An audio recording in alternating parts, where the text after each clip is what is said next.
오늘 우리에게 주시는 하나님의 말씀은 민수기 2장입니다. 오늘 원래 본문이 민수기 2장 1절에서 34절까지인데요. 9절까지만 같이 읽겠습니다. 민수기 2장 1절에서 9절까지 우리 한 목소리로 봉독하십니다. 시작.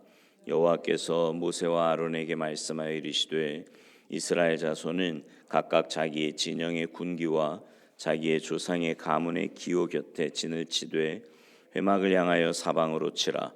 동방 해돋는 쪽에 진 칠 자는 그 진영별로 유다의 진영의 군기에 속한 자라.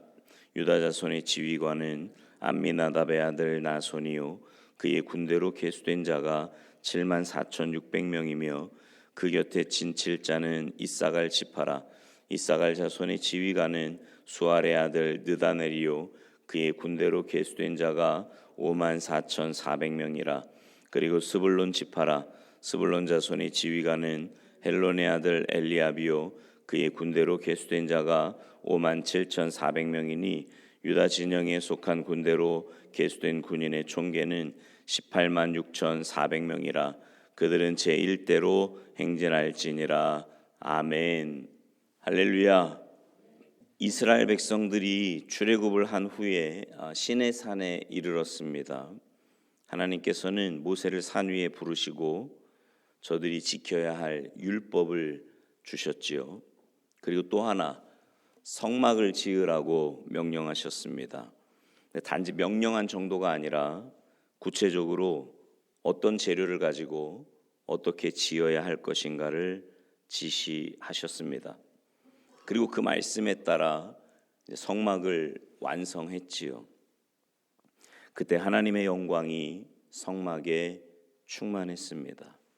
그때부터 이스라엘 백성들과 성막은 뗄래야 뗄 수 없는 그런 관계가 되었습니다.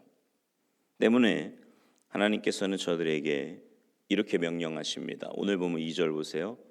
이스라엘 자손은 각각 자기의 진영의 군기와 자기의 조상의 가문의 기호 곁에 진을 치되 회막을 향하여 사방으로 치라. 이 말씀에 따라서 백성들이 각각 자기의 진을 치는데 핵심은 뭘 중심으로 진을 쳐요? 회막을 중심으로, 다시 말하면 성막을 중심으로 진을 쳤다는 겁니다. 여기서 그치지 않아요. 17절 보세요. 17절. 그 다음에 회막이 레위인의 진영과 함께 모든 진영의 중앙에 있어 행진하되 그들의 진친 순서대로 각 사람은 자기의 위치에서 자기들의 길을 따라 앞으로 행진할지니라. 이 말씀은 저들이 광야에서 행군할 때 어떤 대형으로 나가야 할지를 지시하신 내용입니다. 이 말씀에 저들이 어떤 반응을 보입니까? 여러분 34절 보세요. 같이 읽겠습니다. 시작. 이스라엘 자손이 여호와께서 모세에게 명령하신 대로 다 준행하여 각기 종족과 조상의 가문에 따르며 자기들의 길을 따라 진치기도 하며 행진하기도 하였더라. 아멘.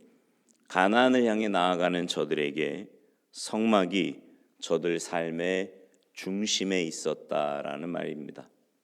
성막이 없이는 한 발자국도 앞으로 나아갈 수 없었어요. 매일 성막을 바라보며 성막 중심의 생활을 했을 때 그들의 모든 문제들이 해결되었습니다. 뿐만 아니라 저들이 그렇게도 소원하던 젖과 꿀이 흐르는 가나안 땅에 안전하게 이르게 되었지요. 여기 등장하는 이스라엘 백성은 누구를 상징합니까? 여기 등장하는 광야는 무엇을 상징할까요? 우리의 인생입니다. 그리고 바로 우리를 말하는 거예요. 여기에 광야는 우리 삶의 현장이지요. 우리는 지금 최종 목적지인 가나안을 향해 나아가고 있는 자들입니다. 하나님의 나라를 향해 순리의 길을 걸어가고 있다 이 말이에요. 처음 가는 길이잖아요, 그죠? 처음이자 마지막 길입니다.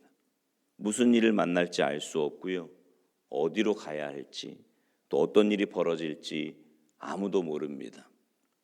이런 우리에게 하나님께서 주신 선물이 있는데 그것이 바로 성막입니다. 이 성막을 중심으로 진을 치고 성막을 바라보며 행진할 때 그 걸음이 안전하고 복될 줄로 믿습니다. 그러면 이 성막은 뭘 상징하는 걸까요? 먼저는 하나님을 상징합니다. 출애굽기 40장 34절 35절에 보면 이런 말씀이 있어요. 구름이 회막에 덮이고 여호와의 영광이 성막에 충만하매 모세가 회막에 들어갈 수 없었으니 이는 구름이 회막 위에 덮이고 여호와의 영광이 성막에 충만함이었으며. 그러면 하나님 중심의 생활이란 어떤 생활을 말하는 걸까요? 무엇보다 먼저 예배 중심의 생활을 의미합니다. 성막은요, 무엇보다도 하나님께 제사 드리는 유일한 장소로 구별된 곳이에요. 성막에 있는 모든 것들은 제사와 관련이 있습니다. 여러분 그거 아세요? 하나님이 우주를 창조하실 그 내용, 창조의 내용은 31절밖에 없어요. 그런데 성막에 관한 말씀은 무려 243절을 할애하고 있습니다.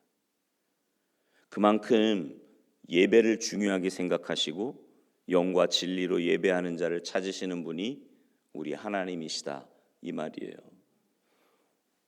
시대가 점점 타락할수록 예배를 줄이려고 하고 안 드리려고 합니다. 그러나 여러분, 어떤 이유에서도 예배를 대신할 수 있는 건 없어요. 하나님 앞에 예배 드리는 것이 우리의 삶에 가장 중요한 것이고요. 여러분, 제가 늘 말씀드리잖아요. 예배는 신앙생활의 시작입니다. 시작을 안 하는데 그 다음에 뭐가 있을 수 있겠어요? 그래서 시험에 들면 뭐부터 빠져요? 예배부터 빠진다니까요. 예배가 가장 중요한 것이 하나님 관계의 시작이기 때문에 그런 거예요.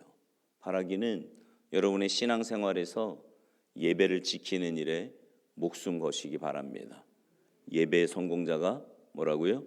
인생의 성공자예요. 두 번째, 교회를 의미합니다. 여러분, 이 성막만큼 교회의 완벽한 모형이 있을까 싶습니다. 성막을 교회라고 해도 전혀 틀리지 않아요. 그래서 스데반은 이 성막을 중심으로 모인 회중을 광야 교회다, 이렇게 불렀던 겁니다. 성막에 있는 모든 재료, 그 기구들은 오실 메시아 예수 그리스도, 우리를 위해 십자가에 피 흘리신 예수 그리스도를 상징합니다. 이 교회 중심의 생활을 하나님이 원하시는 거예요. 여러분, 교회에 대해서 이러쿵저러쿵 말도 많고 탈도 많지만 만약에요, 교회가 필요 없었다면 진작에 하나님이 교회를 없애셨을 겁니다. 그러나 누가 뭐라 그래도 하나님께서 이 공동체를, 교회를 계속해서 지속시켜 오신 이유는 이 교회를 통해 우리의 신앙이 자라고 믿음이 성숙해지고 하나님의 뜻을 발견하고 깨닫게 되기 때문입니다. 그러면 교회 중심이라는 건 뭐예요? 믿음의 사람들과 함께 하나님을 섬기며 하나님의 자녀인 우리가, 또 주님의 각 지체된 우리가 하나 되어 서로 섬기고 교제를 나누는 겁니다. 마지막으로 말씀을 의미합니다. 성막이요, 크게 세 부분으로 나뉘는데 뜰과 성소와 지성소입니다. 그 중에 가장 중요한 것은 지성소이겠지요. 그리고 그 지성소 안에 놓여 있는 언약궤입니다. 그 언약궤에는 세 가지 중요한 것이 보관되어 있는데 만나를 담은 금 항아리, 아론의 쌍난 지팡이, 그리고 언약의 돌판들입니다. 이 세 가지 중에 가장 중요한 것은 두말할 것도 없이 십계명을 새긴 두 돌판이에요. 십계명을 확대하면 모세오경, 즉 율법이고요, 성경입니다. 하나님의 말씀이에요. 여러분, 말씀 중심의 삶이 중요한 겁니다. 계속 하나님께 하나님의 뜻을 여쭈어야 돼요. 하나님의 자녀는 하나님의 말씀이 삶의 중심이 되어야 합니다. 사람에게 물어보고 사람을 따라 나서지 말아야 합니다. 여러분은 누구를 쫓아갈 겁니까? 어디를 향해 갈 거예요? 뭘 하실 겁니까? 정말 알 수 없는 미지의 세계가 우리 앞에 펼쳐지고 있지 않습니까? 매일매일 동일하게 반복되는 삶, 정말 그렇던가요?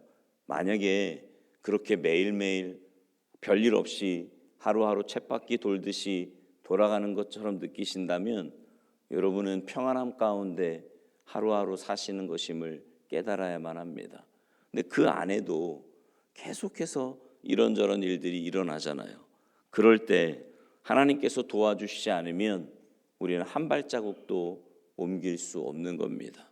이런 우리에게 하나님은 성막 중심의 생활을 하라고 말씀하세요. 하나님 중심, 교회 중심, 말씀 중심으로 살아가라고 말씀하십니다. 여러분 모두가 그런 삶을 사시기 바랍니다. 다른 것에서 우리의 인생의 해답을 찾으려고 하시면 안 되고요. 하나님 중심으로, 교회 중심으로, 또 말씀 중심으로 사셔서 하나님의 크신 은혜와 인도하심 가운데 복된 삶을 살아가시기를 주님의 이름으로 축원합니다. 기도하시겠습니다. 하나님, 하나님의 자녀인 우리들에게 성막을 허락하여 주시고 하나님 중심으로 또 교회 공동체를 중심으로 하나님의 말씀을 중심으로 살아갈 수 있는 은혜를 허락하여 주시니 진심으로 감사를 드립니다. 하나님, 어떤 상황에서도 하나님을 바라보는 우리의 시선이 다른 곳을 향하지 않게 하시고 하나님의 말씀이 아닌 다른 것에서 해답을 찾지 말게 하시며 하나님의 공동체에서 자꾸만 멀어지지 않도록 우리의 마음을 붙들어 주시옵소서. 그래서 매일매일의 삶이 하나님의 인도하심과 하나님의 역사하심 가운데 믿음으로 살아가는 우리 모두의 삶이 되도록 주님 도우시고 은혜 내리어 주시옵소서. 이 새벽에 도와주시겠다고 약속하신 주님의 약속의 말씀 붙잡고 믿음으로 나와 기도하며 간구하는 주님의 백성들의 기도와 간구에 주님 응답하시고 역사하여 주시옵소서. 감사드리며 예수님의 이름으로 축복하며 기도하옵나이다. 아멘.